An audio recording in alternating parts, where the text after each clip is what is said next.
आदरणीय दर्शकबिन नमस्कार। कार्यक्रम कर्पोरेट टकको आजको श्रृङ्खलामा यहाँहरू सबैलाई हार्दिक स्वागत गर्न चाहन्छु। म अनिस्मा बस्नेत।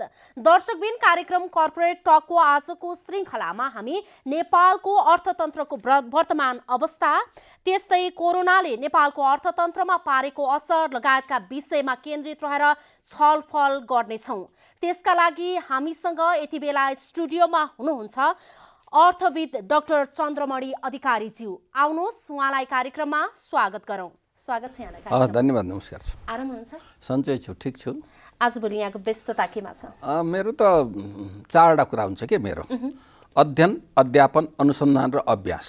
चारवटा कुरामा कहिले अभ्यासमा लागेको हुन्छु आफ्नो विषयको, कहिले अनुसन्धान, कहिले अध्यापन र बाँकी समय अध्ययन। अब मैले अघि पनि भने होइन, अहिले नेपालको वर्तमान अर्थतन्त्रको अवस्थाबारे थोरै चर्चा गर्न चाहन्छु। तपाईँ एक वरिष्ठ अर्थविद हुनुहुन्छ। यो वरिष्ठ अर्थविदको आँखाले नेपालको वर्तमान अर्थतन्त्रको अवस्थालाई कस्तो देखिरहेछ? अहिलेको हाम्रो अर्थतन्त्रको अवस्था हेऱ्यो भने 1 वर्ष 2 वर्ष अगाडिसम्म नेपालका अर्थमन्त्रीहरूले अपेक्षाकृत चाहिँ आर्थिक वृद्धि भएन भने 2 वर्ष 3 वर्ष अगाडि त आर्थिक वृद्धि पनि भएको 7-6% नआएको अवस्था थियो। अरू कुराहरूमा सन्तोषजनक नभए पनि हामीसित पर्याप्त वैदेशिक मुद्रा सञ्चित छ भन्न पाउनुहुन्थ्यो। चालु खाता बचतमा छ भन्न पाउनुहुन्थ्यो हैन, र भूतानी सन्तुलन अनुकूल छ भन्न पाउनुहुन्थ्यो। तर अहिले त्यो कुरा पनि अब उहाँहरूसित बाँकी छैन। अब अहिले आर्थिक वृद्धि चाहिँ हुन त नेपाल सरकारले 7% गर्छु भन्छ, तर सम्भव देखिँदैन। अन्तर्राष्ट्रिय सङ्घ संस्थाहरूले पनि संशोधन गर्दै ल्याएर 4% भन्दा ओह्रालो भइसक्यो अनुमान। र हाम्रो लगानीको, हाम्रो सरकारी खर्चको अवस्था हेर्दाखेरि 3% भन्दा माथि नजानी हो कि वृद्धि भन्ने पनि छ। पछिल्लो अवधिमा आएर धानको उत्पादन राम्रै भएको थियो, तर बाढी पहिरोले धानमा पनि 6-7 लाख मेट्रिक टन धानको नोक्सान पनि पारिदियो हैन। अब वैदेशिक मुद्राको सञ्चित चाहिँ अन्तर्राष्ट्रिय मुद्रा कोषले चाहिँ यो विकासोन्मुख देशहरूलाई 6 देखि 8 महिनाको भयो भने कम्फर्टेबल नै मान्नुपर्छ, 8 महिना प्लसको भयो भने भन्छ। तर त्यो 8 महिनाबाट तल झरिसक्यो। बार लाइन भनेको 6 महिनाको वस्तु तथा सेवा आयात धान्ने हो। अब त्यसबाट पनि त्यो तल झर्ने अवस्था अलि चाँडो भइराखेको छ हैन। 4 महिनामा 11% सञ्चित घट्यो। व्यापार घाटाले यसपालि वर्ष दिनको व्यापार घाटा 17 खर्बबाट माथि नाग्ने अवस्था देखिँदैछ, जुन कि हाम्रो वार्षिक बजेट भन्दा पनि माथि। वार्षिक बजेट खर्च होइन, जुन विनियोजन गरेको छ त्यो भन्दा पनि माथि खर्च त 3टा तहको सरकारले गरेर 12 खर्ब जति खर्च गर्छन्। 18 खर्ब चाहिँ व्यापार घाटा भयो भने त्यसको करिब 1.5 हुन जान्छ है। र हाम्रो चाहिँ नि वैदेशिक ऋणको अंश पनि नागेको छ, तर वैदेशिक ऋण नागे अनुसारको सीमा हिजोको भन्दा अनुपात नागे पनि तर वृद्धि चाहिँ भएको छैन। रोजगारी थप सिर्जना भएको छैन। पूर्वाधारहरू जुन समयमा बन्नुपर्ने बनेका छैनन्। त्यसकारणले अब सबभन्दा ठुलो त के भने वैदेशिक मुद्राको सञ्चित अत्यन्त तल ओह्रालो लागेर हामीले हाम्रो चाहिने दैनिक सेवाका कुराहरू, दैनिक आवश्यक वस्तु प्राप्त गर्ने कुरा, औषधि प्राप्त गर्ने कुरा, परियोजना चलाउनलाई मेसिनरी प्राप्त ल्याउने कुरा, उद्योग चलाउन कच्चा पदार्थ ल्याउने कुरा र दैनिक गाडी चलाउनलाई तेल ल्याउने कुरालाई नि पैसा हुँदैन कि भनी वैदेशिक मुद्रा भन्ने खालको आशंका, डर पैदा भइसकेको छ। त्यसकारणले गर्दा यो वैदेशिक व्यापारको दृष्टिकोणबाट, रोजगारी सृजनाको दृष्टिकोणबाट, आर्थिक वृद्धिको दृष्टिकोणबाट, सबै दृष्टिकोणबाट, सरकारी खर्चको दृष्टिकोणबाट हेर्दाखेरि हाम्रो अर्थतन्त्र चाहिँ अहिले अत्यन्त चुनौतीपूर्ण मोडमा र कतिपय जोखिमका को नजिक पुगेको अवस्थामा छ। यसले दीर्घकालीन असर चाहिँ कस्तो देखिन्छ? अब कस्तो खालको असर पर्छ? अब दीर्घकालीन असर त छँदैछ, अल्पकालमै असर पर्ला हो कि भन्ने पनि डर भइसक्यो। दीर्घकालमा त तपाईँ हामीले 2030 सम्ममा मध्यम आय भएको राष्ट्र बनाउँछौँ भनेर भनेका छौँ। एलडिसी ग्रेजुएसनमा हामी जाने भनेर भनिसक्यौँ हैन। र हामीले चाहिँ नि पूर्वाधारको क्षेत्रमा यो बेलासम्म यति काम गर्छौँ, उति काम गर्छौँ, यति रोजगारी सिर्जना गर्छौँ भनेर भनेका छौँ। जनतालाई चाहिँ एउटा समृद्धिको अनुभूति गर्ने अवस्था बनाउँछौँ भनेर जो सरकारमा गए पनि सरकारमा बस्नेहरूले जुन प्रतिबद्धता एक खालको आश्वासन दिएका छन् ती सबै कुराहरू पुरा नहुने र जनताले दैनिक हिसाबले अहिले मूल्य वृद्धि अत्यन्त उच्च भएको छ। अर्थतन्त्र मन्दीमा जान सक्ने हैन। अब चाँडै नै मन्दीमा जाने हो कि तपाईसित भएको पैसा चाहिँ नि मूल्य वृद्धि भएपछि धेरै पैसा खर्च गर्नु पर्यो अनि थप चाहिँ नि किन्नको लागि तपाईसित पैसा हुँदैन भनेपछि त त्यो अर्थतन्त्र त अहिले विश्वकै अर्थतन्त्र तरल छ। अहिले विश्वमै मूल्य वृद्धि अचाक्ली हुँदै गएको छ। तेलको राजनीतिले पनि विश्वको तेलको राजनीतिले पनि अस्थिरता सिर्जना गरेको छ। अब तेलको राजनीति पानीको राजनीतिमा आउँदैछ हेर्नु होला तपाईहरुले। त्यसकारणले गर्दा विश्वमा जुन अमेरिका, युरोप, संयुक्त अधिराज्य जस्ता देशहरू उनीहरू चाहिँ विकसित भनेका देशहरूमा पनि 6% भन्दा बढी मूल्य वृद्धि भएको। 40 वर्षभन्दा अगाडिको मूल्य वृद्धि भयो है, त्यो 40 वर्ष पनि भएको थिएन अमेरिकामा भन्यो। अब 10-12 वर्ष भन्थ्यो बिचमा यति मूल्य वृद्धि भएकै थिएन भनेर बेलायतले भनिरहेको छ। त्यहाँ ब्रेक्जिटले पनि समस्या परेको छ। आपूर्ति चाहिँ आपूर्तिमा अवरोध आएको छ। चाहिँ नि जनशक्ति चाहिँ चाहिने र पाउनेको बिचमा मिसम्याचिङ भइराखेको छ हैन। अब यी आदि कारणले ऊर्जाको सङ्कट भइराखेको छ। यो सबै कारणको जुन समस्याहरू उत्पन्न भइरहेछ, यो प्रभावहरू देखिएको छ, यो सबैको एउटै मूल कारण चाहिँ कोरोना हो त? कोरोना मात्रै होइन, कोरोना चाहिँ एउटा कारण चाहिँ प्रमुख कारण मध्येको एउटा कारण हो। तर यो चाहिँ अन्तर्राष्ट्रिय जगतमा हेर्ने हो भने चाहिँ यसको कारणमा एउटा त प्रमुख कारण हो। त्यसलाई अनुपातिक हिसाबले कति चाहिँ हो त दोषी भनेर हेर्यो भने चाहिँ कमसेकम पनि तपाईको चाहिँ यो के भन्छ 60% जति त्यसैको हो है। त्यसभन्दा बाहेक अन्तर्राष्ट्रिय हिसाबले त्यो विभिन्न देशहरूका बीचमा भएको असमझदारी, विश्वमा भएको शक्तिको ध्रुवीकरण पनि कारण हो यसको। त्यो ध्रुवीकरण कहाँ गएर ठोकिन्छ? तेलको आपूर्तिमा गएर ठोकिन्छ हैन।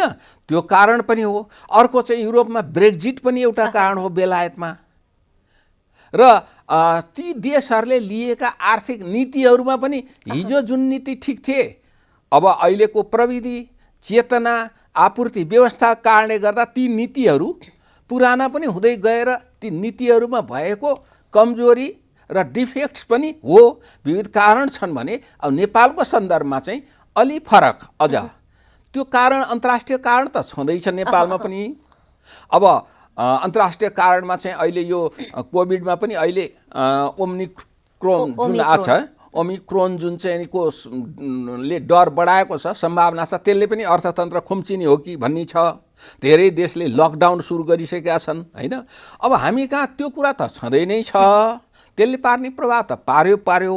हामी कहाँ चाहिँ अर्को चाहिँ के भने संघीयता हामीले ल्यायौँ, तर संघीयताको कार्यान्वयन गर्ने सन्दर्भमा त्यो हाम्रो सरकारहरूसित संघीयता कार्यान्वयन गर्ने सन्दर्भमा उचित कार्ययोजना, एउटा रोड म्याप नभएको कारणले त्यो संघीयताको कार्यान्वयन पनि एउटा हाम्रो अहिलेको अर्थतन्त्रमा विभिन्न किसिमले अवरोध आउनको एउटा कारण त्यो हो। दोस्रो कारण चाहिँ यो महामारी हो। तेस्रो कारण चाहिँ अब महामारी यो कोभिड-19 भन्दा बाहेकका हाम्रो चाहिँ नि जलवायुले अथवा चाहिँ गरेका सिर्जना गरेका विपदहरू पनि हो। र अनि सरकारको कार्य गर्न सक्ने क्षमता, कमजोर क्षमता, अनि भद्दा खालको प्रशासनिक व्यवस्था। ठुलो सरकार, काम चाहिँ सानो, सरकार चाहिँ ठुलो। एउटा चाहिँ नि के अरे देख्ना डाल खाना काल भनेर हाम्रो गाउँघरतिर उखान गर्छन् नि। सरकारका आकार चाहिँ ठुला ठुला हैन। संघीय सरकारदेखि प्रदेश सरकारसम्म, स्थानीय तहसम्म धेरैवटा सरकार, ठुला ठुला सरकार।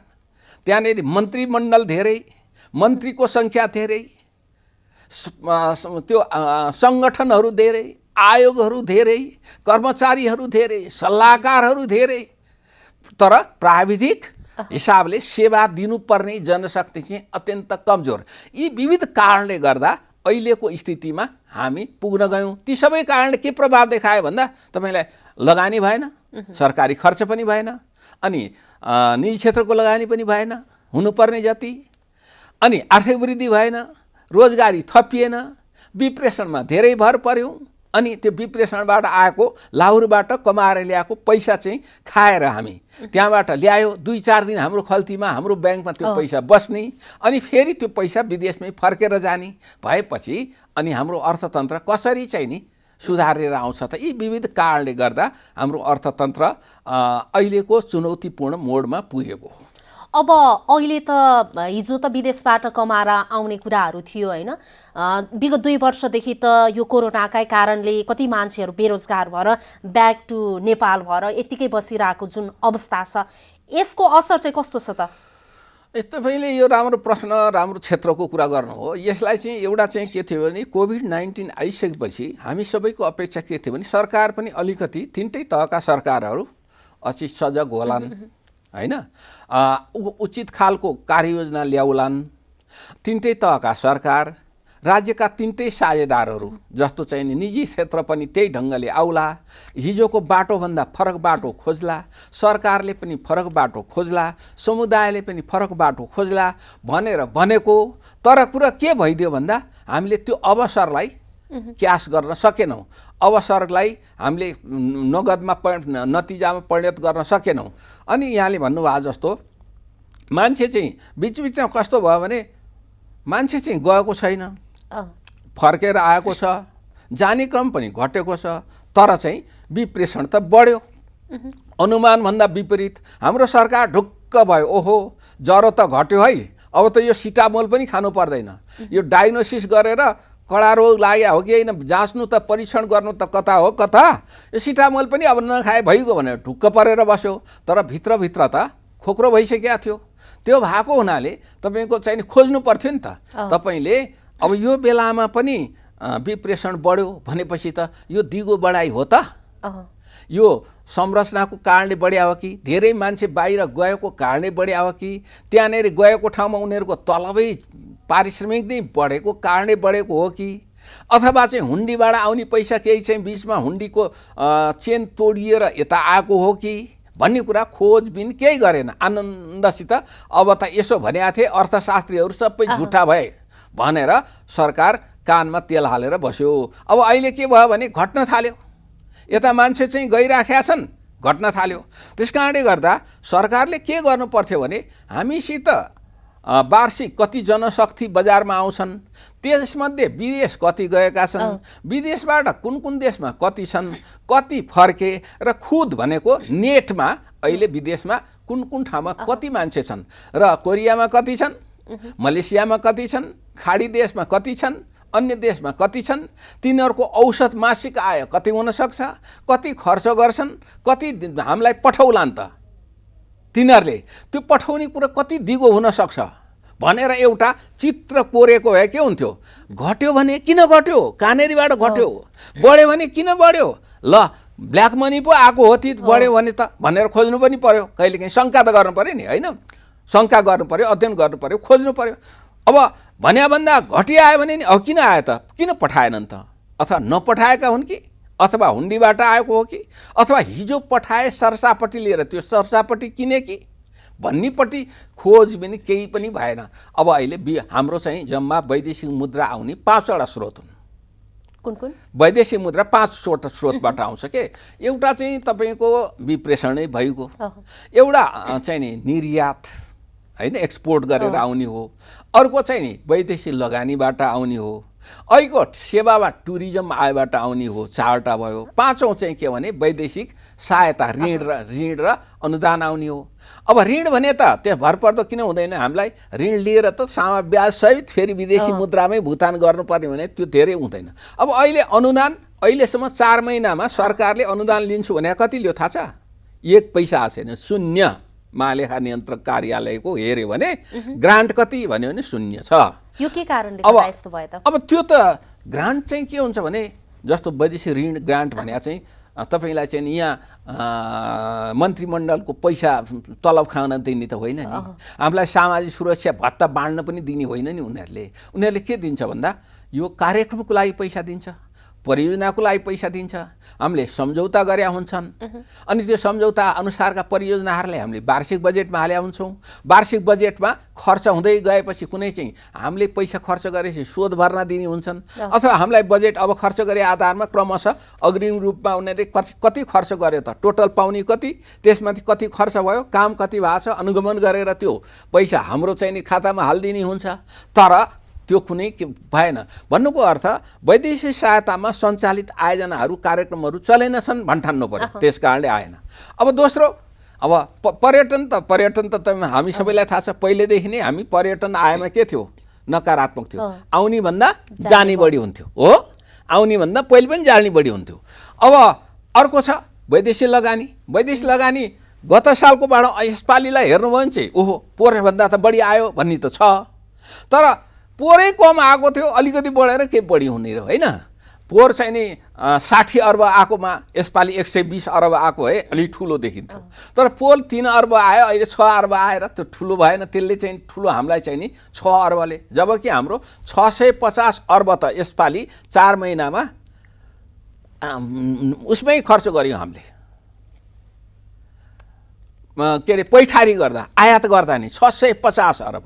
19 अर्ब रुपियाँ त केमा गयो, त्यो चाहिँ नि शिक्षामा बाहिर जाने मान्छेहरूको त्यो अनुदान उनीहरूलाई पैसा लिएर जाँदाखेरि सेवामा 19 अर्ब रुपियाँ गयो। अब त्यसो गर्दाखेरि 754 अर्ब चाहिँ हामीले बाहिर पठायौँ अनि 454 अर्ब चाहिँ हाम्रो यता आएछ। 260 अर्ब जति चाहिँ के छ भने हाम्रो यसमै चाहिँ नि घाटा देखिन्छ। त्यो तपाईँले त्यसको ब्यालेन्स सिट हेर्नुभयो भने। अब त्यसै गरी चाहिँ तपाईँको अर्को चाहिँ के हो भने वैदेशिक सहायताको कुरो भयो, पर्यटनको कुरो भयो, वैदेशिक लगानी आएको छैन, विप्रेषण घटेको छ। अब निर्यात चाहिँ तपाईँको के छ, निर्यात यसो हेऱ्यो भने चाहिँ बढिया देखिन्छ। गत सालभन्दा एकपालि 104%ले निर्यात बढ्यो भनेको छ। तर निर्यात बढ्दाखेरि 47 अर्ब रुपियाँको चाहिँ त्यो सोयाबिन र पाम आयल आयात गऱ्यौँ अनि 47 अर्ब चान्चुनकै निर्यात गऱ्यौँ भनेपछि आउने र जाने 55 अरबको मात्रै डिफरेन्स छ। भने त्यो भ्यालु एड छैन, त्यो आएकोले हामीलाई खासै फरक परेको छैन। र टोटल हाम्रो निर्यातमा 67 अर्ब चान्चुनमा त 47 अर्ब त त्यही छँदैछ भनेपछि निर्यातबाट नि हामीले वैदेशिक मुद्रा आएको छैन भनेपछि अनि हाम्रो ट्याङ्कीमा खानेपानी, घरको खानेपानीको ट्याङ्कीमा अब हाम्रो पानी आउने काम चाहिँ भएन अनि धाराबाट पानी खुरुखुरु गएपछि के हुन्छ, सुक्छ नि त। अब हामी बोर्डर लाइनमा ओहो सुक्न लाग्यो पानी, भोलि के गर्ने होला, ट्याङ्कीबाट मगाउने कि कताबाट ल्याउने हो कि हामी भन्छौँ नि, हो त्यसरी अलि तात्नु पर्ने। सरकार समयमा नतातेपछि के भयो भने घट्दै घट्दै घट्दै गएर त्यो घट्ने क्रम फास्ट भएको हुनाले हामीलाई डर मर्नु स्थिति भएको। यो सबै कुराको जड चाहिँ भूमिका चाहिँ सरकारको भूमिका फितलो भएको। सरकार मूल कुरा त सरकार नै हो होइन, राज्यले नै हो, सरकारले जिम्मा यस्ता कुराहरूमा त मूल कुरा त सरकारै हो। अब सरकारलाई सहयोग गर्ने चाहिँ निजी क्षेत्र, सामुदायिक क्षेत्र अरूले हो। हाम्रो निजी क्षेत्र पनि अलिकति यो हाम्रो निजी क्षेत्रमा पनि अलिअलि दोष चाहिँ छ। हाम्रो निजी क्षेत्र पनि अहिले हाम्रो मात्रै होइन विश्वमै अहिले निजी क्षेत्र कता गयो भने चाँडो पैसा कमाउनेपट्टि गयो। चाँडो पैसा कहाँ कमिन्छ भन्दा रियल इस्टेटमा कमिन्छ, व्यापारमा चाहिँ ट्रेडिङ बिजनेसमा कमिन्छ, हो कि होइन, त्यतै धकेलियो। अनि विश्वमा अहिले भने किसान उद्योग गर्ने, खेती गर्ने मान्छेहरूले बिलियनर भएर अर्बपति भएर बढ्या छ त सङ्ख्या छैन। अर्बपतिको सङ्ख्या हेऱ्यो भने यो गत साल मात्रै 2021मा फोर्ब्स पत्रिकाले लिएको अनुसार 622 जना चाहिँ नयाँ अर्बपति थपिएछन् होइन। 622 जना अर्बपति थपियो भने त्यहाँ हेर्नुभयो भने त्यो हामीलाई चाहिने दैनिक चाहिने उद्योग गरेर थपिया पनि छैनन्, खेती किसानी गरेर खेती सम्बन्धी कृषि उद्योगमा लागेर थपिया पनि छैनन् होइन। थपिए कहाँ छ भन्दा रियल एस्टेट गर्ने, आइटी को बिजनेस गर्ने, सिलिकन भ्यालीमा बसेर होइन गर्ने। अब चाहिँ नि यो सामाजिक सञ्जालहरू हामी हेर्छौँ नि, हो त्यस्ता त्यो क्षेत्र चलाउनेहरू उनीहरू चाहिँ धनी भएर गए भनेपछि विश्वमै अहिले के भने ट्रेडिङ बिजनेस गर्ने, यस्तै काम गर्ने, पैसा चाँडो कमाउनेपट्टि र त्यो प्रवृत्ति हाम्रो उद्योगी व्यवसायी हाम्रो निजी क्षेत्रमा नि छ। त्यसकारणले तपाईँको चाहिँ नि पैसा बढी कहाँ गयो? ट्रेडिङ बिजनेसमा गयो। बाहिरबाट सामान ल्यायो, रातारात 2 को ल्यायो 3 को बेच्यो है, भनेपछि त पैसा त रातमा 3 कमाइने भयो, 33% थपिने भयो। अब तपाईँको उद्योग गरेर 6 महिना कसले पुरोस्? अब एउटा त्यो, अर्को सरकारले पनि अब सेज भनेर बनाएको छ, सेजमा मान्छे उद्योगी बस्न गएन भनेपछि किन गएन? कारण के हो त? सरकारको नीतिकै समस्या त्यो नीतिगत समस्या कहाँ भयो? प्रणालीगत समस्या कहाँ भयो? दिनुपर्ने सेवा सुविधा हामीले प्रतिबद्धता जाहेर गरे पनि दिएनौँ, किन दिएनौँ भन्ने कुरा राज्यले खोज्नु पर्ने, त्यसको भन्दा अनुगमन गर्ने, मूल्याङ्कन गर्ने, त्यसभन्दा सुधार गर्ने कुराहरूमा राज्य पनि टुट्यो। अहिले मैले भने नि, अब विदेशमा रोजगारी गर्न गएका मान्छेहरू यो महामारीपछि जुन फर्केर आए भनेपछि ती फर्केर आएकालाई स्थानीय तहमा उनीहरूसित के सिप छ, उनीहरूको चाहना के छ, उनीहरूसित के साधन छ, त्यो कुरा खोजेर तथ्याङ्क लिएर अनि त्यही अनुसारको कार्ययोजना बनाएर यो मानिसहरूको कारण त एउटा नेपालको लागि आर्थिक विकासको एउटा अवसर थियो नि त। अवसर थियो नि त। त्यसो गर्दाखेरि अहिले हाम्रो 650 अर्बको आयात गऱ्यौँ भनेपछि त्यो आयात गर्दाखेरि एउटा चाहिँ नभई नहुने वस्तुहरू आयात गऱ्यौँ होला, कुनै चाहिँ नभए नि हुने वस्तुहरू आयात गऱ्यौँ होला, होइन? नभई नहुने वस्तु आयात गरे भए पनि त्यो वस्तुहरूमध्ये कति चाहिँ हामीले आफ्नैमा उत्पादन गर्न सक्छौँ, कति चाहिँ उत्पादन गर्न सक्दैनौँ, कुनको विकल्प छ, कुनको विकल्प छैन भनेर अलिकति खोज्यो भने त, जस्तो तेल, पेट्रोलियम पदार्थ, ग्यास, हामीले घर घरमा प्रयोग गर्ने एलपिजी ग्यास, होइन? अब यो ग्यासको त विकल्प छ नि हाम्रोसित। अहिले बिजुली चाहिँ सरकारले बढी भयो भन्छ, भारतलाई बढी भए बिजुली दिएछौँ भन्छ, हाम्रो नेपालीलाई भन्दा कम दाममा पठाइदिएछ। तर काठमाडौँमा अहिले चाहिँ नि माग बढ्यो बिजुलीको, तर दिनको लागि हाम्रो प्रणालीले काम गर्न सकेन, होइन? 427 चान्चुन चाहिँ मेगावाट बिजुली त काठमाडौँ भ्याली नै चाहिने भयो। अब त्यो भन्दा रकम दिन, त्यो बिजुली दिनको लागि हामीसित के छैन भन्दा हामीसित प्रणालीले काम गर्न सकेन, प्रणाली सुधार गर्नुपर्ने भयो भने पहिला नै त्यो कुरा हेरेर हामी कहिलेकाहीँ के गर्छौँ भने, चाहे कृषिको क्षेत्रमा हो चाहे उद्योगको क्षेत्रमा हो, कहिले उत्पादन बढाउन मात्रै थाल्छौँ, कहिले बजार मात्रै हेर्छौँ, कहिले उत्पादन मात्रै हेर्छौँ। उत्पादन पनि हेर्नु पर्यो, बजार पनि हेर्नु पर्यो, त्योसित जोडिएको संरचनालाई पनि हेर्नु पर्यो, ट्रान्समिसन लाइन पनि हेर्नु पर्यो, होइन? अनि ट्रान्सफर्मरहरू आदि चाहिँ त्यो प्राविधिक हिसाबले ती क्षमतावान छन् कि छैनन्, लोड बढी लिन सक्छन् कि सक्दैनन्, बढी बिजुली त्यो ग्राहक कहाँ पठाउँदाखेरि तिनीहरूले धान्छन् कि धान्दैनन्, हेरेर रहन्छौँ नि त।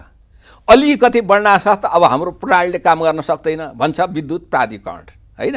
अब त्यसमा यदि त्यो गर्यो भने तपाईँलाई चाहिँ बढी ग्यासको बदला बिजुली प्रयोग गर भनेर भरपर्दो किसिमले पैसा पनि अहिलेको भन्दा करिब 25-30% घटाइदिने, अनि त्यो बिजुलीको चुलोहरू ल्याउन आदि चाहिने त्यो एसेसोरिजहरू ल्याउनलाई चाहिँदाखेरि भन्सार पनि एकदम कम गरिदिने, नाम मात्रैको लगाउने, त्यो पनि सस्तो होस्, अनि बिजुली पनि सस्तो होस्, भरपर्दो होस्, भात बसाली राखेको बेला खानेकुरा बसाली राख्न नजाओस्, फ्याटफाट जानी आउने नगरोस्, त्यो डिभाइसेसहरू खत्तम नगरोस्, होइन?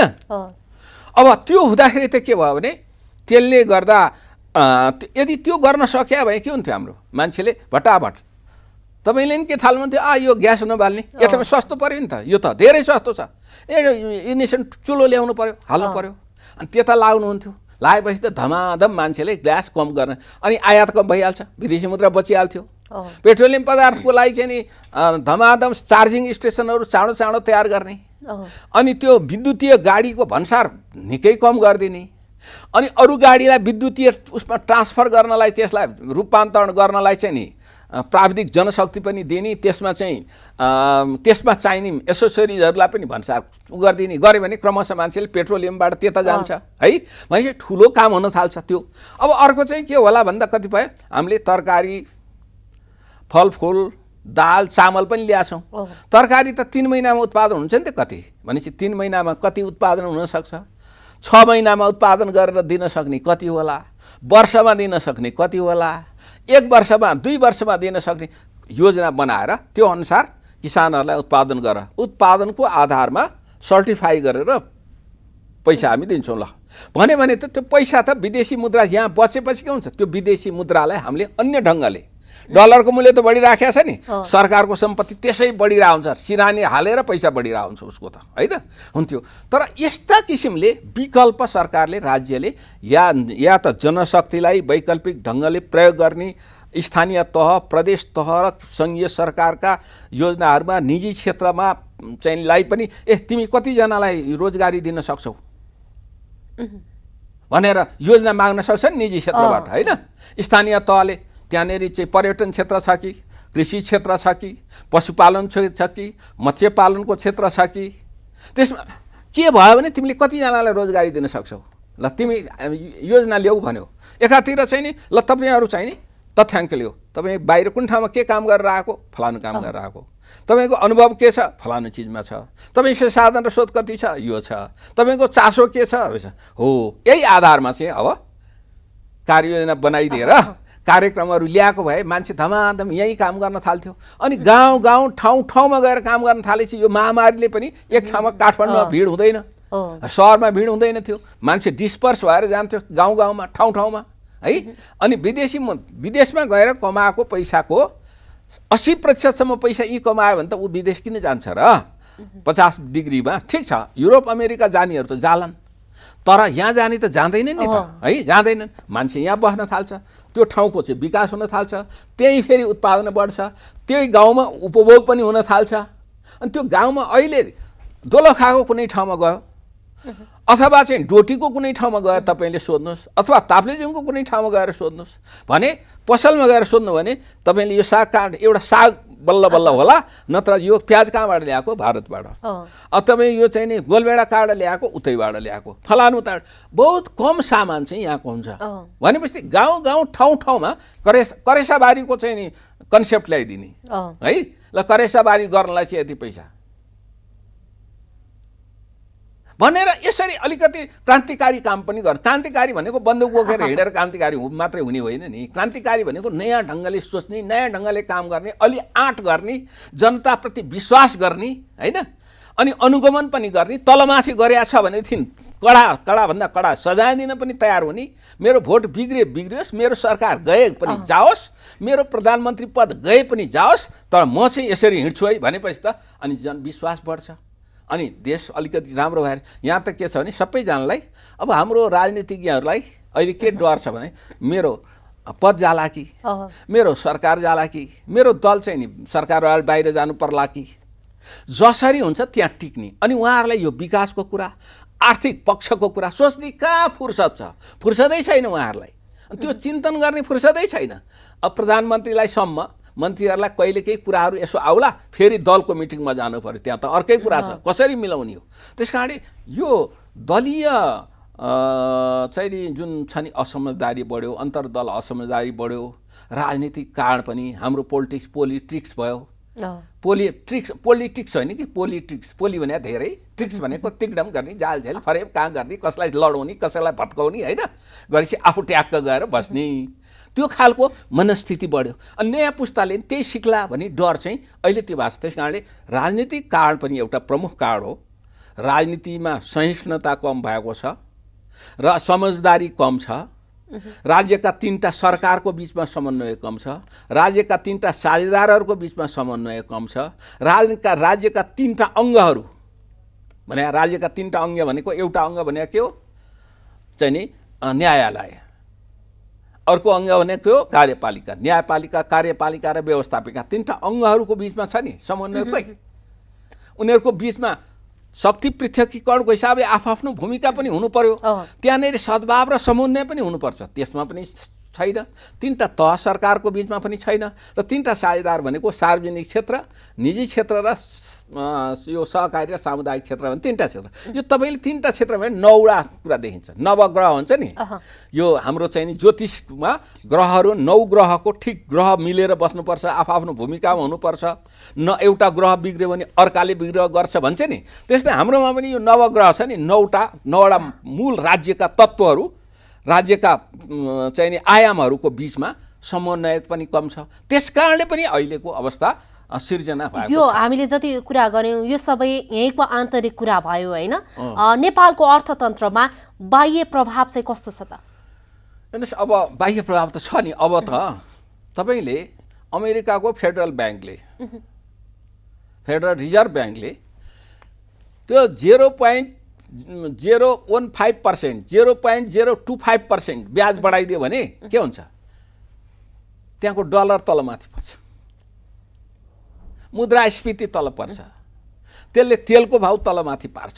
अनि तपाईँको त्यस हुँदासाथ भारतीय मुद्रा चाहिँ के हुन्छ? भारतीय मुद्रा इन्डियन करेन्सी के हुन्छ? कमजोर हुन्छ। इन्डियन करेन्सी कमजोर हुनासाथ अहिले नेपालको करेन्सी पनि कमजोर हुन्छ है।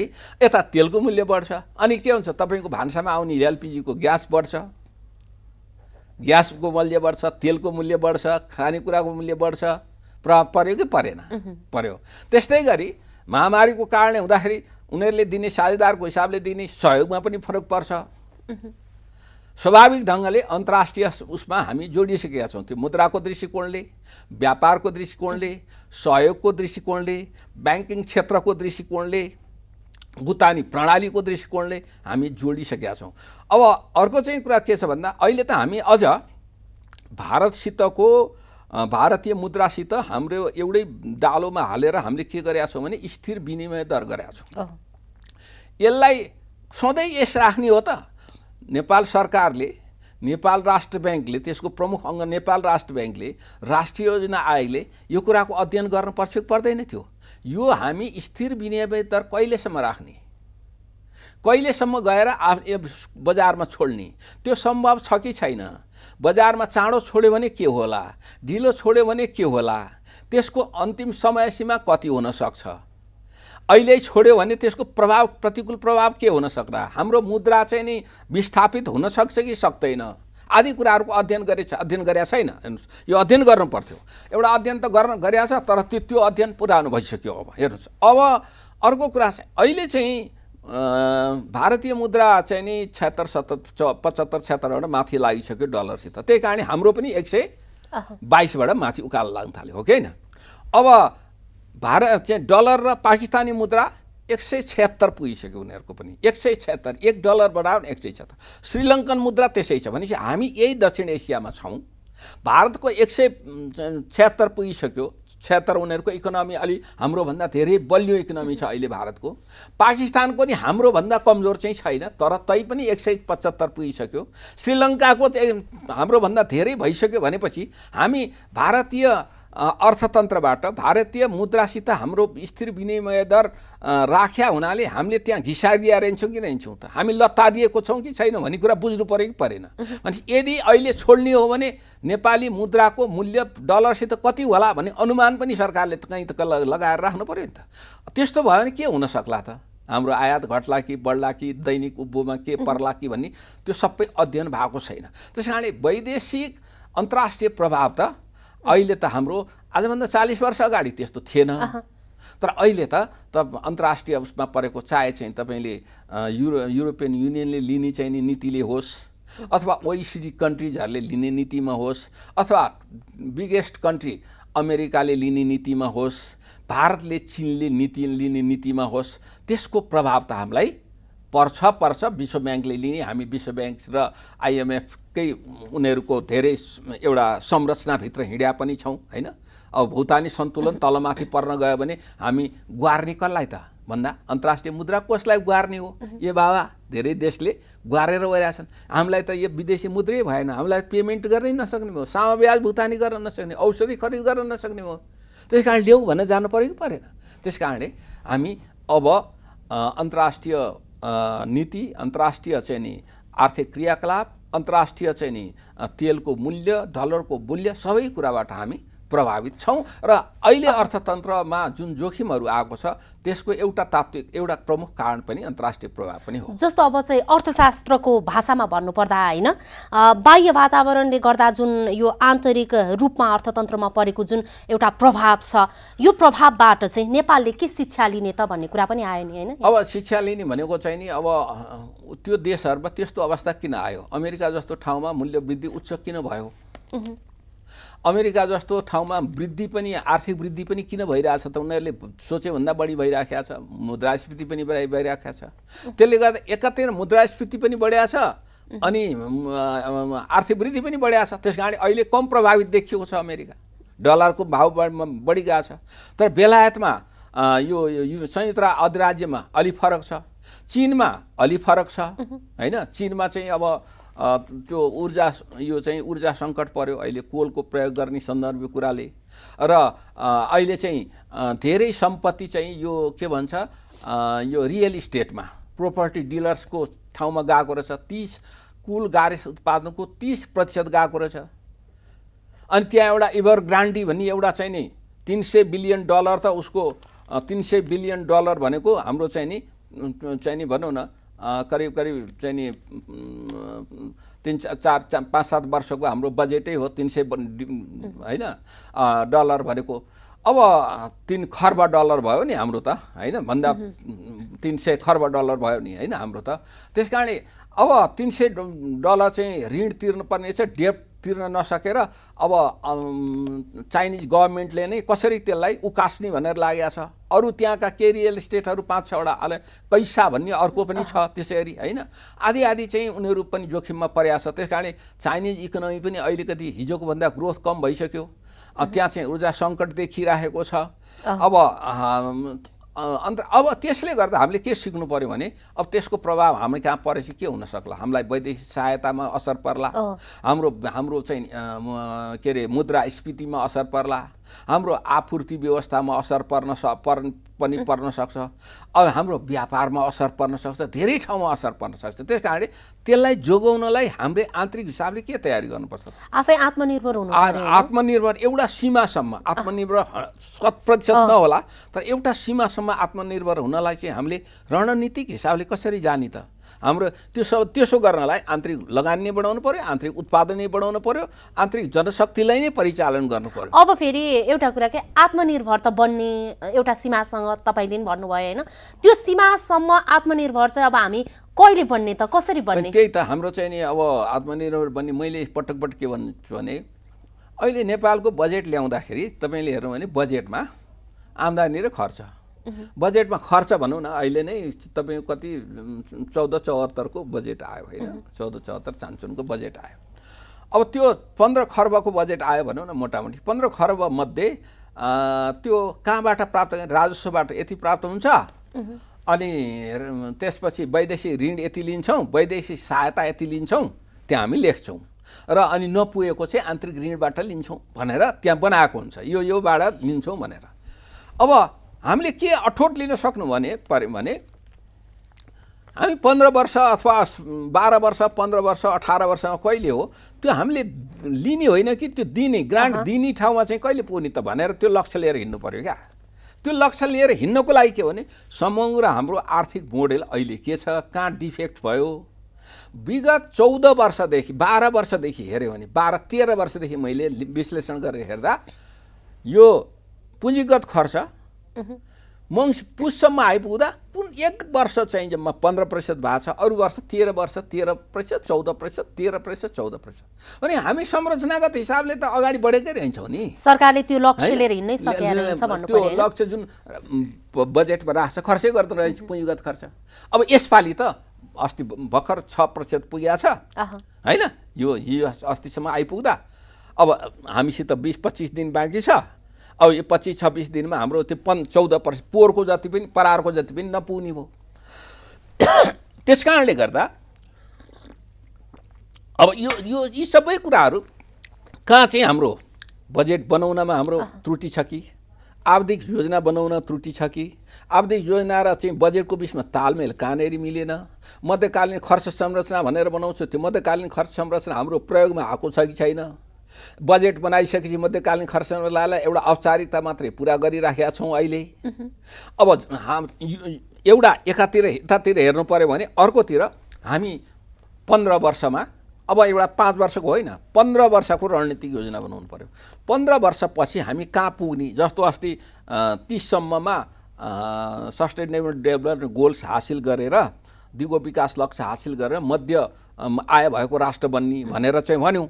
तर त्यो त हामी त्यो चाहिँ विचलित भइसकेका छौँ। यो महामारीको कारणले हामीसित लगानी गर्न नसक्ले। तर अब फेरि रिभ्यू गर्नु पर्यो, 15औं योजनालाई पनि रिभ्यू गर्नु पर्यो। त्यो दिगो विकास लक्ष्य कति हासिल गरेका छौँ, कति हासिल हुन गर्न सक्दैनौँ, के कारणले हासिल हुन नसक्ला, अब हाम्रो 15 वर्ष पछिको लक्ष्य के हो भनेपछि एउटा तयार। त्यसो गर्दाखेरि हाम्रो उद्योग क्षेत्रमा कति लगानी गर्नुपर्छ, हाम्रो चाहिँ नि ऊर्जाको क्षेत्रमा कति लगानी गर्नुपर्छ, कृषिको क्षेत्रमा कति लगानी गर्नुपर्छ, जनशक्तिलाई एकदम पोख्त बनाउनको लागि शिक्षाको क्षेत्रमा कति लगानी गर्नुपर्छ, स्वास्थ्यको क्षेत्रमा कति लगानी गर्नुपर्छ, त्यहाँ के काम गर्नुपर्छ, संस्थागत संरचना कहाँनेरि परिवर्तन गर्नुपर्छ भन्ने कुराको एउटा बृहत खालको गृह कार्य गर्नु पर्दछ।